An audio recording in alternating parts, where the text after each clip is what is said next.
Okay, let's have a quick look at the cruiser. Put some black Raptor on it. Put the snorkel back on it.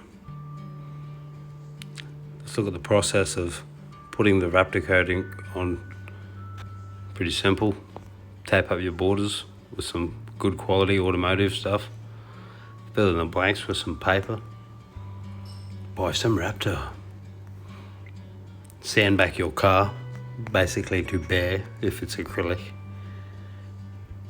And etch it. And then she's ready. Give her a light scuff up. And just pump this stuff on, 2 coats. Took me 6 litres on this big wagon. I threw the rest under the guards.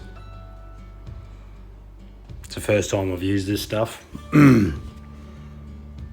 It is pretty easy to use, really. You just stand back and just spray it. But anyway, enjoy.